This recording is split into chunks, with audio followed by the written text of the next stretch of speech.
Hello, welcome back to the village. So over here we have all of our sheep getting sheared, and these guys, they're just living life in their little pen. I did want to check on how well they're doing. So we come down here and, yep, that's a lot of wool. Oh, hey guys. Hey, Milkshake, how's it going? You got some friends? You got Butterscotch and Marshmallow? Shh, it's a secret. Ooh, you guys having a little club meeting? Oh, that's cool. Anyway, I've extended this portion of the village out and put a lot more homes in. There's quite a few buildings, quite a few more places for our villagers to live. And I think today we should build this eastern district, basically from the barn to the gate. Everything here, I think, should be built. That means we have a lot to do, so let's get building.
Welcome to the Eastern District of the village. This is kind of the level of detail I'm wanting to do throughout the whole village, just with all the different flowers and bushes and everything around. I figured I would just get it started here and kind of figure out what sort of feel I want for the whole village. In here is a tool shop. I'll replace all these mangrove planks with smithing tables so it gives the villagers a place to come and work. Also, I built this cool little furnace over here with the sparks coming up. I think it was just a cool little detail to do. I also built this over here. It's my first ever custom tree. I've never tried to do one of these before, and let me say it was a lot harder than I thought it would be. But it was a good challenge to do. Kind of is a blend of a Minecrafty tree, but also a custom tree at the same time, and I kind of like how it turned out, and it's perfect for this little farm patch right here. I also built several of these little rooms where I can place and build some farms, and then I can have them auto harvest down here and send the resources up and collect them in the house above. So I think that's what I'll do, is I think I'll start working on these farms next. These farms are simple farms. I'm honestly surprised at how long I've gone without having them. They're pretty much essential to any Minecraft world.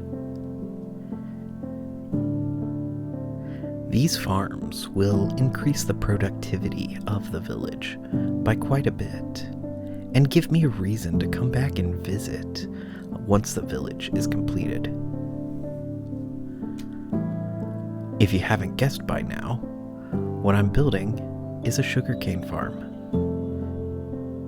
This will give us all of the sugar we need for potions or even food crafting, as well as it will give us paper that we can trade with villagers, and later rockets that we can use with our elytra.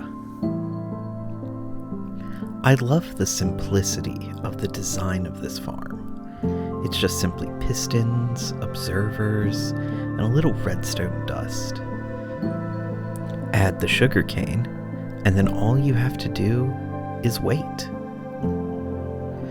To ensure the efficiency of the farm, you want to box everything in to where it doesn't fly out, and all the sugarcane lands where the hopper minecart can pick it all up.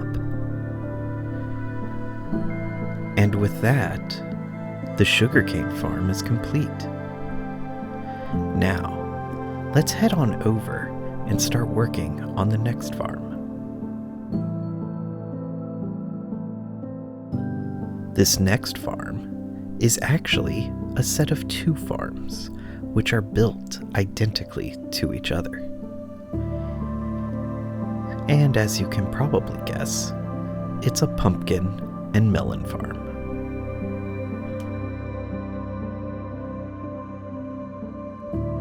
There's no mechanical reason to use grass, but I just like the way it looks.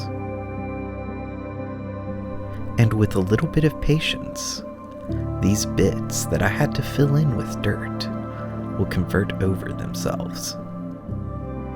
A neat trick I learned was that after you till, if you go ahead and plant the seed, it won't convert back to grass.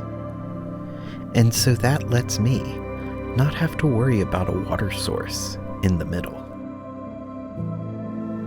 Fill in the wall to make sure everything stays in, and then growing the vines so they're ready to go. A row of observers on top to detect when a melon grows.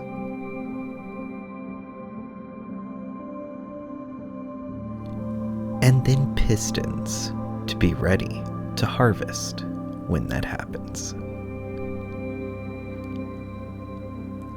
I tried looking for the origins of these farms, but they have been done so many times, I couldn't figure out who created them. And so linked in the description are tutorials by Pixel Riffs, who does a very good job explaining these farms. And so if you're wanting a more detailed explanation, I would encourage you to check them out.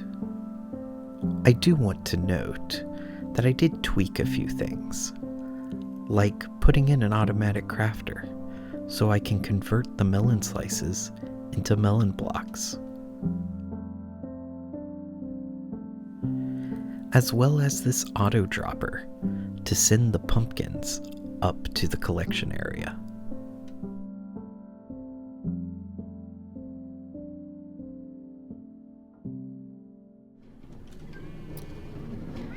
And that will do it for these farms.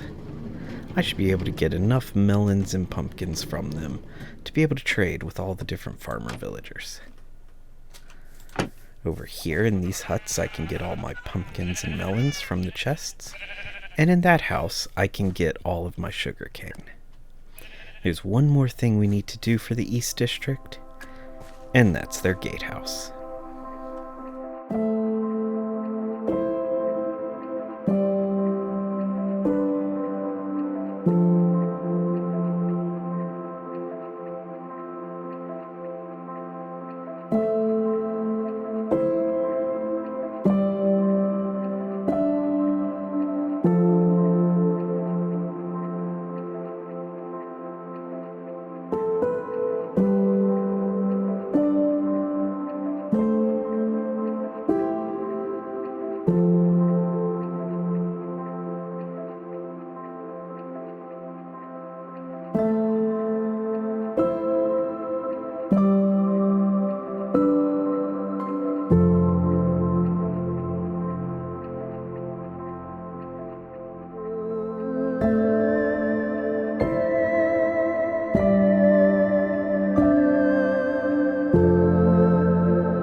And so this is the gatehouse.